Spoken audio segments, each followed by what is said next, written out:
Well, good morning. Let's try that again. Good morning. Good morning. I don't know about you, but I sure am glad to be here to talk to you today about liberty. How about that? All right. Does that sound good? I'm going to tell you a little bit about myself, and then when I get done, I'm going to talk to you about some things, and if you agree with me, I want you to get on your feet. I want you to clap your hands. I want you to yell, scream, because we got to be heard. This party has got to be heard, and we got to be heard from East Coast to West Coast, from the North to the South, all through the Midwest. Would you agree? Yes. Absolutely. Absolutely. My name's Robby Wells, and let me give you just a brief history of me. I was adopted when I was 6 weeks old as an infant by a Baptist minister. Thank you. Appreciate that, sir. By a Baptist minister and raised in a good Christian home. My father had the opportunity to work for Jimmy Carter. He had the opportunity to work for Jimmy Carter when I was a very young kid. And Jimmy Carter was the governor of the state of Georgia at the time. Well, I saw that the governor went on to be the president of the United States. And it just stuck with me as a little kid that one day I was going to do this. So here I am. I'm doing this. Okay?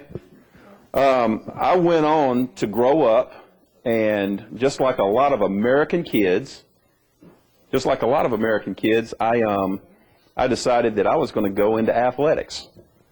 And I got a great education, went to a school called Furman University, and the school that I went to, we ended up winning a national title my junior year. And we were picked to come in dead last that year in the conference. We were in the Southern Conference. We played against schools like Marshall and whatnot, but we were picked to come in dead last.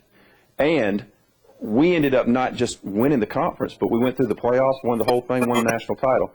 And I tell you that story simply because people are going to look at this party and they're going to say, there's no way that this party can put forth a candidate that can win. That's what they're going to say on the outside. But I'm here to tell you it can happen. And I'm here to tell you right now that we are at a time and we are at a place with this country where our people around this country are fed up, where they're sick and tired of being sick and tired. Do you feel that way? Well, I know that I feel that way.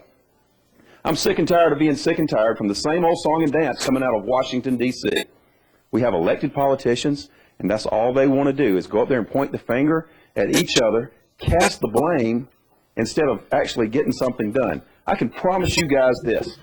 When I'm elected President of the United States, and I do intend on being elected President of the United States, when I go to Washington, I will not be concerned about keeping my job. I will be concerned about doing my job and making sure that Americans have jobs. Right here in the state of Michigan, how many jobs have been lost to the manufacturing industry? Many.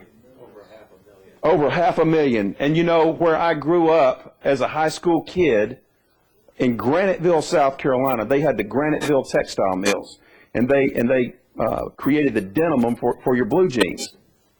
And thousands of people worked in these mills. And if you go there now, it's a ghost town. All of that has been taken over to Mexico. You go home tonight and you look inside your closet. Everything that you wear today pretty much is made overseas. My plan's going to bring all that back. Now back a little bit about me as my history. I went on after graduating and started coaching and teaching. I taught and coached football for about 7 years on the high school level before I broke into college football.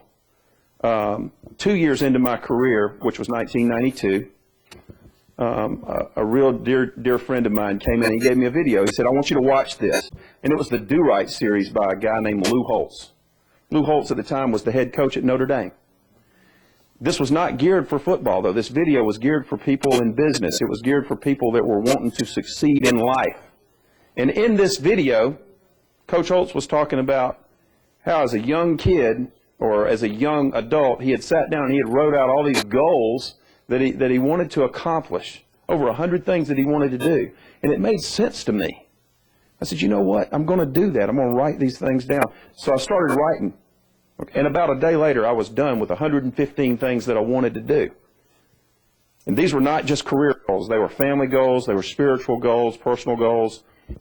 I wanted to learn how to fly an airplane, and I did that because I live in America, and I can do that. I wanted to climb a mountain. I've done that. I wanted to meet the President of the United States. I've met 4 of them.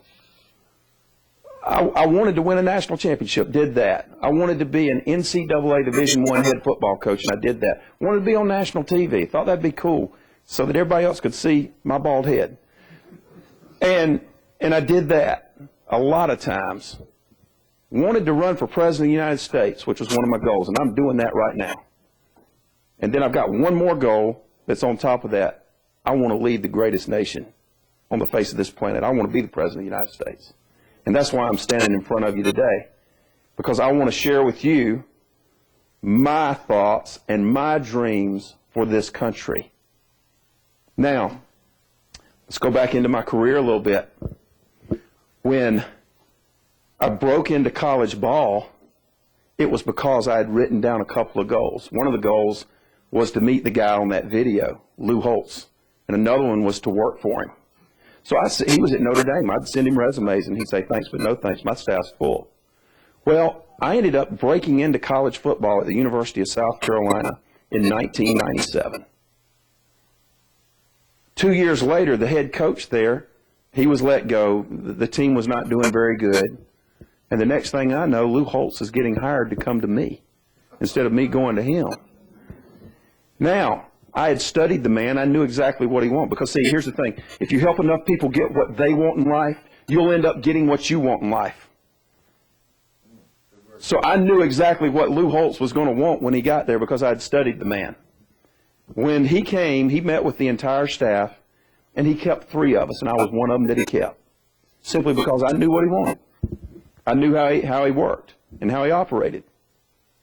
So I ended up working with Coach for a couple of years, and then my career started to take off. I went to be the defensive coordinator at South Carolina State University for 4 years. And then, in December 2007, I became the very first white head football coach at an NCAA Division I black school at Savannah State University. And people thought I was crazy to go there. They said, why would you go there? Number one, the program's in shambles, and number 2, you're not going to fit in. I said, no, that's not what this is about. This is about bringing people together. So I took this program, and we had a lot of success. In fact, we had as much success in our first year as they had in the previous 5 years combined before I got there. So that leads me up to here right now. You say, how can a football coach be the President of the United States? Well, I'm telling you this right now. I've got way more qualifications than the last 3 that have been up there.